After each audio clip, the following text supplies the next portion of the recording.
내 안에 잠든 거인을 깨워라. 오늘은 50페이지부터 100페이지까지 한번 훑어보겠습니다. 더 좋은 결단을 내리는 방법은 결단을 많이 해보는 것이다. 정보는 사용되었을 때 비로소 힘을 발휘한다. 반복이 모든 기술의 어머니라는 것을 기억하라. 결단의 순간들에 의해 운명이 형성된다. 앤서니 라빈스. 순간순간 내리는 세 가지 결단이 운명을 결정한다. 이 세 가지 결단은 우리가 어디에 관심을 갖는지, 어떻게 느끼는지, 무엇을 할지, 궁극적으로 어디에 공헌을 할 것인지, 그리고 어떤 사람이 될 것인지를 정하게 한다. 만일 이 세 가지 결단을 통제하지 못하는 사람은 자신의 인생을 지배하지 못하는 사람이 되는 것이다. 그것들을 통제할 수 있을 때 비로소 자신의 경험을 다듬기 시작하는 것이다. 운명을 좌우하는 세 가지 결단. 1. 어디에 관심을 둘 것인가? 그것이 내게 무엇을 의미하는가? 3. 원하는 결과를 얻기 위해 무엇을 할 것인가? 우리가 물어야 할 것은 오늘을 있게 한 과거에 어떤 일이 생겼는가도 아니고 지금 어떤 일이 일어나고 있는가도 아니다. 그것은 어디에 관심을 둘 것인가? 나에게 어떤 의미인가? 그리고 궁극적으로 나의 운명을 결정짓게 될 그 일에 대해 무엇을 할 것인가에 대한 것이다. 나는 의식적인 노력으로 자신의 삶을 높이고자 하는 인간의 확실한 능력보다 더 고무적인 사실을 알지 못한다. 헨리 데이비드 소로. 너무 많은 사람들이 대부분의 결정을 의식적으로 내리지 못하고 있다. 그래서 우리는 엄청난 대가를 치르고 있다. 사실 대부분의 사람들은 내가 나이아가라 증후군이라고 부르는 삶을 살고 있다. 인생을 강물에 비유해보자. 대부분의 사람들은 어디로 가겠다는 구체적인 결정을 하지도 않은 채 그냥 인생의 강물에 뛰어든다. 얼마 내려가지 않아서 그들은 여러 가지 사건, 두려움, 도전 등 여러 가지 일에 맞닥뜨리게 된다. 그들은 더 큰 강으로 들어가는 분기점에서도 어디로 가길 바라는지 또한 어떤 방향으로 가야 좋은지 의식적으로 결정하지 못한다. 그들은 그냥 물줄기를 따라 흘러갈 뿐이다. 이렇게 무의식적인 상태로 살다가 어느 날 갑자기 물살이 빨라지고 요동을 치는 소리에 놀라 깨어나게 된다. 그리고 그때 바로 몇 미터 앞에 나야가라 폭포가 있음을 발견하지만 배를 강변으로 저어갈 노조차 갖고 있지 않다. 그제야 아 하고 한탄하지만 때는 이미 늦었다. 그들은 물과 함께 폭포의 낭떠러지로 추락한다. 때로 그것은 감정의 추락이기도 하고 신체적인 추락 또는 경제적인 추락이 될 수도 있다. 당시에 어떤 도전을 맡고 있었더라도 상류에 있을 때 더 나은 결단을 내렸다면 그 문제를 예방할 수 있었을 것이다. 내부 시스템의 5가지 요소. 1. 핵심적인 믿음과 무의식적인 기준. 2. 인생 가치관. 3. 자신이 참고로 삼는 판단 근거. 4. 스스로 던지는 습관적인 질문. 5가지 요소 가운데 어느 하나를 바꾸기만 하면, 즉 핵심적인 믿음과 기준, 가치관, 판단 근거, 질문, 감정 상태 가운데 어느 것이든 관계없이 아주 강력하고 측정 가능한 변화를 순간적으로 만들어낼 수 있다. 더욱 중요한 것은 결과보다는 원인과 싸우는 것이다. 이 책을 통해서 우리는 단계적으로 의사결정 체계가 어떻게 구성되었는지 배워서 과거의 조건화된 프로그램에 의해 지배받고 살기보다 그 의사결정 체계를 자신의 소망을 이루는 것과 일치되도록 간단히 바꾸게 될 것이다. 과거 프로그램이 현재와 미래까지 지배하도록 허용할 필요는 없다. 시도했던 모든 것이 물거품이 되었더라도 그것은 또 하나의 전진이기 때문에 나는 용기를 잃지 않는다. 토마스 에디슨. 성공은 항상 좋은 판단의 결과이고 좋은 판단은 성공은 항상 좋은 판단의 결과이고 좋은 판단은 경험의 결과이고 경험이란 가끔 잘못된 판단의 결과임을 기억하라. 개인적인 경험 못지않게 중요하고 귀중한 것은 역할 모델, 즉 본받을 수 있는 대상이다. 역할 모델은 우리보다 앞서서 그 험한 급류를 향해 항해했던 사람, 뒤따를 수 있는 좋은 지도 역할을 해주는 사람이다.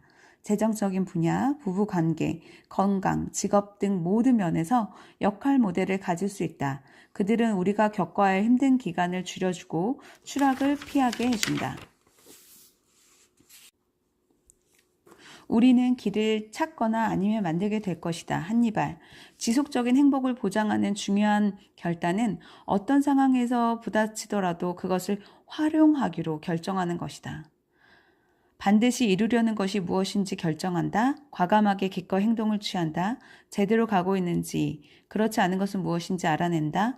원하는 것을 얻을 때까지 주어진 것을 활용해 방법을 바꿔가며 계속한다.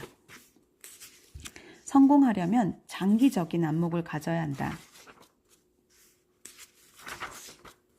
결단의 힘을 이용하라. 1. 결단의 진정한 힘을 기억하라. 목표를 이루는 데 가장 어려운 것은 진정한 결단, 곧 진정한 서약을 하는 것이다. 3. 결단을 자주 내려라. 4. 결단으로부터 배워라. 5. 결단한 목표를 단호히 추구하되 유연하게 접근하라. 6. 결단 내리기를 즐겨라. 결단을 내리는 순간 우리의 인생 행로가 영원히 바뀔 수 있다는 것을 알아야 한다. 인생은 대담무쌍한 모험이 아니면 아무것도 아니다. 헬렌 켈러. 잊지 말라. 자신의 운명을 결정하는 것은 주어진 환경이 아니라 자신의 결단이다. 생각을 바꾸고 매일 겪는 감정을 바꾸는 기술을 배우기 전에는 이 책과 다른 책 또한 여러 세미나를 통해 아무리 많은 것을 배웠다라고 하더라도 그것을 사용하겠다고 결단하지 않는다면 아무런 쓸모가 없다는 것을 명심해야 한다. 지금 결단 내린 것을 스스로 입증하라. 결단을 못 내리고 질질 끌고 있는 것 가운데 한두 가지 결단을 내려라. 하나는 쉬운 결단, 다른 하나는 조금 어려운 결단. 그렇게 할 수 있는 것을 자신에게 보여줘라. 나의 인생은 주변 환경에 의해 만들어지는 것이 아니라 바로 나의 결단에 의해 만들어진다는 믿음을 가질 때 우리의 인생은 영원히 바뀌게 될 것이고 스스로를 조절하고 지배할 용기를 얻게 될 것이다. 새로운 인생을 창조하는 힘. 인간은 유머와 열정이란 감정을 가지고 때때로 일어나는 동기에 의해 살아가는 것이다. 토마스 브라운경. 우리가 무엇을 하든 거기에는 이유가 있다. 그것은 고통과 즐거움이다. 우리는 고통을 피하거나 즐거움을 얻고자 하는 욕망 때문에 모든 일을 하게 되는 것이다. 결과에 선행하는 원인은 건드리지 않고 결과만 변화시키려고 하기 때문이다. 고통과 즐거움의 효과를 이해하고 활용하면 고통의 즐거움과 효과를 이해하고 활용하면 처음으로 그리고 앞으로도 영원히 지속적으로 변화를 이끌어내어 자신뿐 아니라 사랑하는 사람들을 위해서 이루고 싶었던 성공을 실현할 수 있을 것이다. 지연시킨다는 것은 무엇을 뜻하는가? 그 말은 어떤 일을 해야 하는 걸 알면서도 여전히 그 일을 하지 않는다는 것을 뜻한다. 왜 하지 않을까? 답은 간단하다. 그 일을 하는 것이 그것을 지연시키거나 질질 끄는 것보다 더 고통스러울지 모른다고 믿기 때문이다. 갑자기 그 일을 질질 끄는 것이 하는 것보다 더 고통스럽게 된 것이다. 성공의 비결은 당신이 고통과 즐거움에 휘둘리는 것이 아니라 그 고통과 즐거움을 활용하는 법을 배우는 것이다. 만일 그렇게 된다면 당신은 자신의 인생을 지배하게 되는 것이다. 만일 그렇지 않다면 당신은 인생의 노예가 될 것이다. 앤서니 라빈스. 사람들은 고통을 겪으면서도 변화하지 못하는 이유는 무엇일까? 아직 충분히 고통받지 않았기 때문이다. 그들은 아직 감정 한계라고 부르는 정도까지 도달하지 못한 것이다. 우리는 모두 그것으로 충분해. 절대로 생각하기 싫어. 지금 당장 바뀌어야 해 라고 말한 적이 있을 것이다. 이것은 고통이 친구로 변하는 신비한 순간이다. 그때 비로소 우리는 새로운 행동을 취하고 새로운 결과를 만들어낸다. 그리고 같은 순간에 그 변화가 삶에 가져올 큰 즐거움에 기대하기 시작한다면 적극적인 행동을 취하게 될 것이다. 새로운 인생을 창조하려면 고통과 기쁨을 다른 방식으로 연결하라. 내 삶에서 가장 큰 질적인 차이를 만들어냈던 하나의 결단은 어린 나이에 학습을 즐거움과 연결시킨 것이었다. 내가 배운 것을 다른 사람들에게 가르치는 것이 그들의 삶이 발전하는 데 도움이 된다는 걸 알았을 때 나는 극도의 즐거움을 느꼈다. 그렇게 나의 목적은 진화하기 시작했다. 존 벨루시, 프레드 프린스, 지미 핸드릭스, 엘비스 프레슬리, 제비스 조플린, 짐 모리슨 같은 사람들이 고통과 즐거움을 제한적으로 연결시킨 것을 생각해보자. 그들은 마약을 탈출구로, 간단한 처방으로 또한 고통에서 벗어나 또한 고통에서 벗어나 즐거움을 찾기 위한 출구로 연결해 인생의 추락을 맞이했다. 그들은 자신의 마음과 감정을 제어하지 못한 대가를 톡톡히 치른 것이다. 그들이 수백만의 팬들에게 본보기가 된 것을 생각해보자. 나는 마약이나 술을 배우지 않았다. 내가 아주 똑똑했기 때문일까? 그렇지 않다. 그저 운이 좋았기 때문이다. 내가 술을 마시지 않은 이유는 어릴 적 우리 가족 중 우리 두 가족 중 두 사람이 술만 마시면 심한 주사를 부려서 술 마시는 것이 내게는 극도의 고통과 연결되어 있었기 때문이다. 어머니는 내가 맥주에 연결시키고 있는 감정을 바꿔야 한다고 생각했을 것이다. 그것은 그 위에 내가 내린 많은 결단에 확실한 도움을 주었다. 결과적으로 나는 그 이후 맥주를 한 모금도 마시지 않았다. 우리 삶에서 고통과 즐거움이 연쇄 효과를 가져오는가? 물론이다. 맥주와 연결된 나의 신경회로는 내 인생에 많은 영향을 끼쳤다. 그것은 내가 어울리는 친구 그룹에도 영향을 끼쳤고 즐거움을 얻는 방법에도 영향을 끼쳤다. 나는 술로 해결하지 않았다. 나는 학습과 웃음, 그리고 운동을 활용했다. 또한 다른 사람을 도울 때 정말 기분이 좋았고 나중에는 모든 고민이 있는 아이들이 내게 찾아오게 되었다. 학생이었던 나는 마약을 취한 모습과 죽음에 연결시키게 되었다. 그래서 나는 마약을 하지 않았다. 만일 어떤 행동이나 감정을 극심한 고통과 연결시키면 어떤 방법을 써서라도 그것에 빠지는 것을 피하려 할 것이다.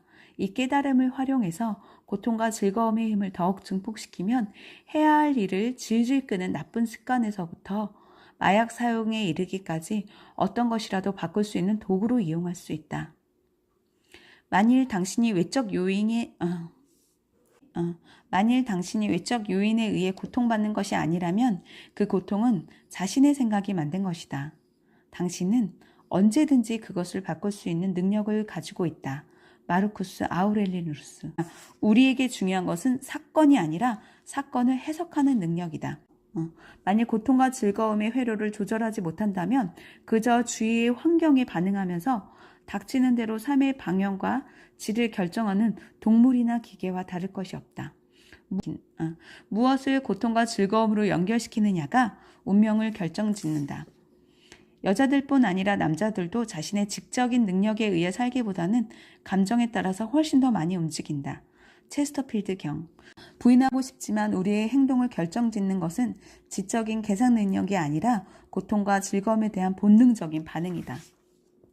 행동을 결정짓는 것은 신경체계에 자리 잡고 있는 신경회로이다. 자신의 몸, 마음, 그리고 감정을 조건화시켜서 우리가 선택하는 모든 것을 고통 또는 즐거움과 연결시키는 방법을 배울 수 있다. 우리가 고통과 즐거움을 연결시킨 것을 변화시키면 행동도 곧 바뀌게 될 것이다. 스스로 인생 계획을 짜지 않으면 다른 사람이 우리의 인생을 지배할 것이다.